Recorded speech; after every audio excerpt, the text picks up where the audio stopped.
हम जब भी किसी बड़ी या बेहतरीन इमारत को देखते हैं तो सबसे पहले यही सोचते हैं कि इसे बनाने में पैसा कितना लगा होगा या कितना समय गया होगा। फिर ध्यान में आती हैं वो चीजें, मटेरियल जिनसे उन्हें बनाया गया होगा। पर ये कैसे बनी, इसके बारे में शायद ही कोई सोचता होगा। और ये जैसी हैं वैसी क्यों हैं? बाप रे, इतना कौन सोचता है, राइट?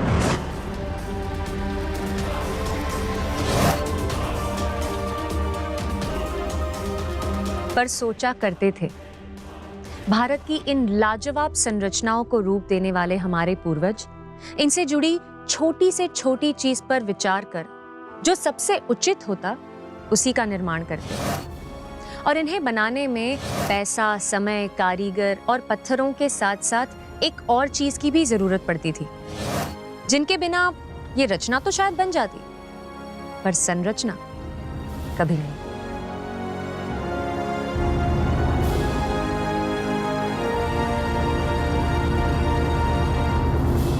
पर कौन सी है वो चीज?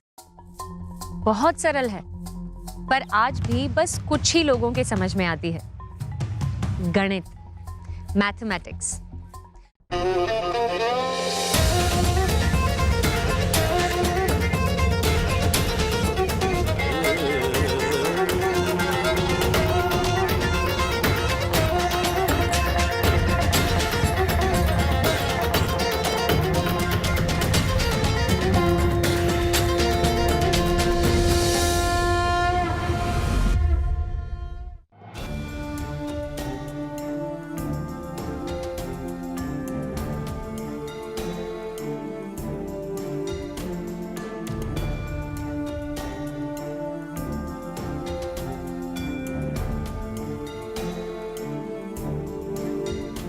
मैं हूं कर्नाटका के पट्टडकल गांव में और मेरे सामने है ये विशाल विरूपाक्ष टेम्पल।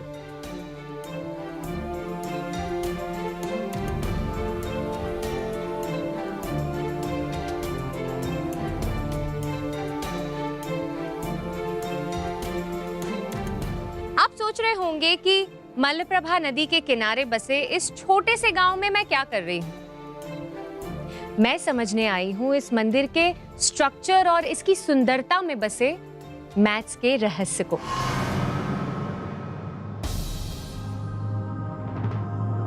पट्टडकल के विरूपाक्ष मंदिर को निर्माण में एक परिपूर्ण या परफेक्ट मंदिर माना जाता है। ये वही स्थल है जहां माना जाता है कि दो टाइप्स के टेम्पल आर्किटेक्चर, नॉर्थ इंडियन नागरा स्टाइल और द्रविड़ विमाना शैली को उनका अंतिम रूप दिया गया था। Virupaksha temple typically classic Chalukyan style का मंदिर है। वो करीब 740 एडी में बना गया। विक्रमादित्य सेकंड जो थे उन्होंने 739-740 एडी में पल्लवा एम्पायर को कंप्लीटली ऑलमोस्ट डिस्ट्रॉय कर दिया और उनकी जीत सेलिब्रेट करने के लिए उन्होंने ये ईश्वर को, शिव को, ये विरूपाक्ष का मंदिर बनाया। तो कहते हैं कि उनकी जो प्रथम रानी थी उन्होंने बनवाया और उनका एक शिलालेख है यहाँ इस मंदिर में।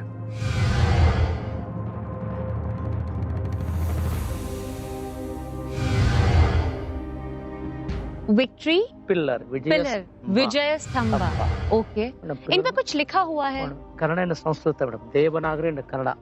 अच्छा, दोनों भाषाओं में लिखा हुआ है।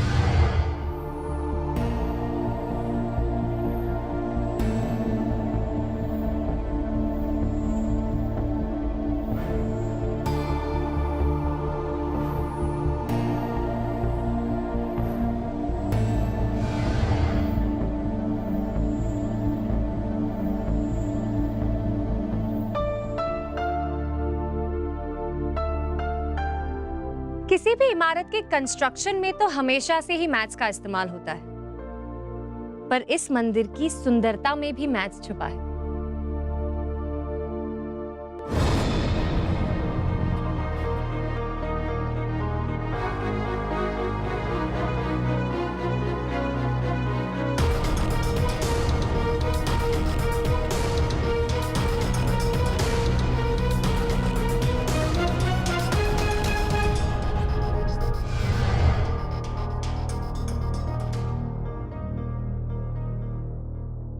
क्या आपने नोटिस किया, मैं जहां से भी इसे देखती हूँ इसका डिजाइन अपने आप को दोहराता है। यही तो है फ्रैक्टल्स का मैजिक। ये मंदिर की खासियत ऐसी है कि it has been made to absolute exacting geometric standard, और ये मैथमेटिक्स का इस्तेमाल उन्होंने इतनी सफाई से किया है कि ऐसे आपको लगे कि एक ज्योमेट्रिक एक्सप्रेशन है फ्रैक्टल्स का। और अगर आज आप आर्किटेक्ट्स के पास जाएंगे तो उनका एक सीक्वेंस होता है, मैथमेटिकल सीक्वेंस, जिसको फिबोनाची सीक्वेंस कहते हैं। तो फिबोनाची सीक्वेंस ऑफ फ्रैक्टल्स होते हैं जहाँ जैसे वो ब्रांच आउट होता है। जैसे समझो कि पहले एक यूनिट है आपके पास, उसमें से 2 यूनिट होती है, तो वो छोटी होती है लेकिन उसके एग्जैक्ट कॉपीज होती है। फिर हर यूनिट की दूसरी 2 यूनिट्स हुई और वो भी एग्जैक्टली सेम हुई लेकिन छोटी हुई।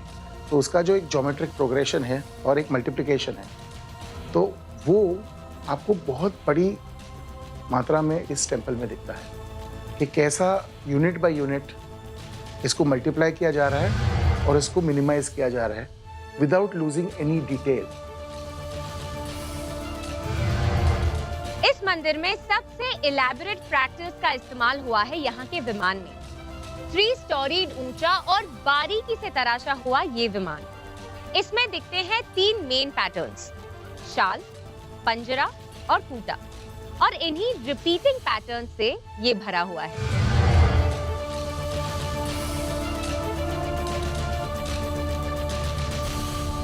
और ये पैटर्न्स हमें मंदिर के नक्शे में भी साफ नजर आ सकते हैं, और हम इसे 3 परतों में बांट सकते हैं। पूरे मंदिर संकुल का नक्शा एक क्रॉस के आकार का है। इसमें मुख्य मंदिर बीचों बीच स्थित है और इसके चारों ओर एक रास्ता है, और यही पैटर्न दोहराया गया है दूसरी परत में, जहां परम पावन स्थल बीच में है, और तीसरी परत में भी, जहां मूर्ति ठीक बीच में स्थापित है।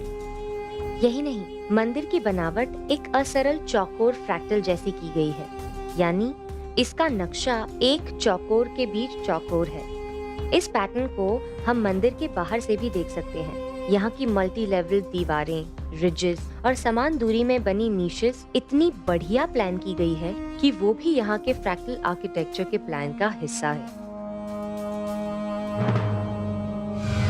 फ्रैक्टल्स का इस्तेमाल भारतीय वास्तुशैली की एक खासियत है। मंदिरों को एक चौकोर मंडल यानी कि फ्लोर मैप या ब्लूप्रिंट पर बनाना भारतीय वास्तुशास्त्र की एक विशिष्ट पद्धति है। कहते हैं गोलाकार और रेक्टेंगल प्रकृति में आमतौर पर पाए जाते हैं। इन्हें सामान्य पाया गया और एक परफेक्ट स्क्वायर का निर्माण कर उसमें उत्तम मंदिर को बनाना प्रोपोर्शनेटली बताया गया है। इसी तरह के और भी कई वास्तु सिद्धांत विरूपाक्षा के मंदिर में देखने को मिलते हैं, जैसे मंदिर को किसी नदी के तट पर बनाना और उसके मुख्य द्वार का पूरब दिशा में होना।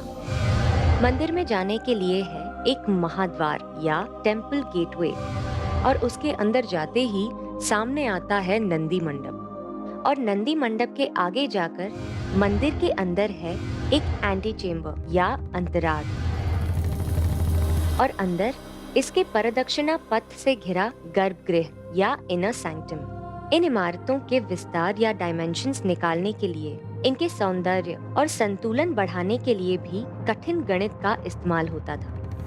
क्या इसी सब लेयर्स की वजह से मंदिर को परिपूर्ण कहा जाता है? ಮೇಡಮ್ ಮೇನ್ ಮಹಾದ್ವಾರ ಮೇಡಮ್, ಮಹಾದ್ವಾರ से नंदी मंडप, मुख मंडप, सभांगण, शिवलिंग का ओके, टेम्पल पार्ट्स में अच्छा परिपूर्ण मंदिर। अच्छा। इस मंदिर के निर्माण स्थल से ही हमें निर्माताओं की विज्ञान की जानकारी का पता चलता है। ये संकुल पूर्व पश्चिम अक्ष रेखा पर बनाया गया है। इससे सूर्य की रोशनी ठीक मंदिर के भीतर पहुंचती है, और मंदिर के 2 प्रवेश द्वार हैं, उत्तर और दक्षिण में। मंदिर का गर्भगृह त्रिकुराचर है, यानी यहाँ 3 सैंक्टम्स हैं। सेंटर में है महादेव शिव, उनके दाईं ओर है पार्वती और बाईं ओर गणेश। अच्छा, तो इस तीनों गर्भगृहों को कुछ कहते हैं? कोई नाम है इनका? त्रिकुटाचला।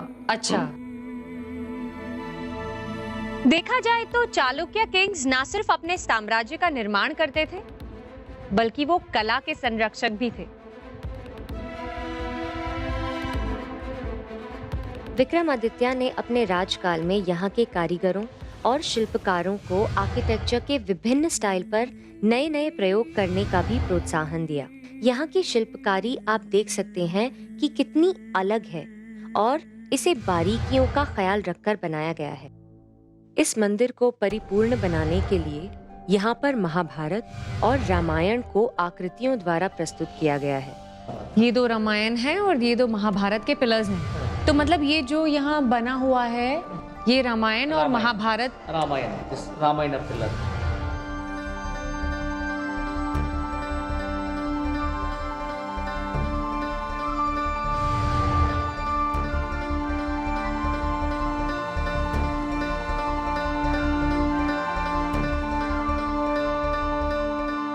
इस मंदिर को बेस्ट डिस्क्राइब करती है ये विशाल सूर्यदेव की रचना।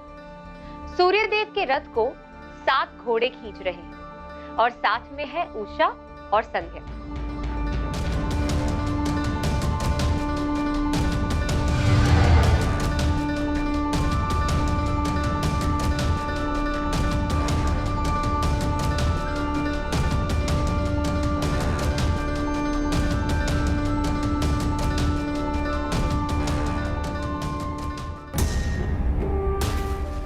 विक्रमादित्य सेकंड जब पल्लव राज्य पर आक्रमण कर रहे थे तब वो कांचीपुरम के मंदिरों से इतने इंप्रेस हुए कि उन्होंने पल्लव राज्य के आर्किटेक्ट्स को वैसे ही मंदिर चालुक्य राज्य के लिए भी बनाने का आदेश दिया।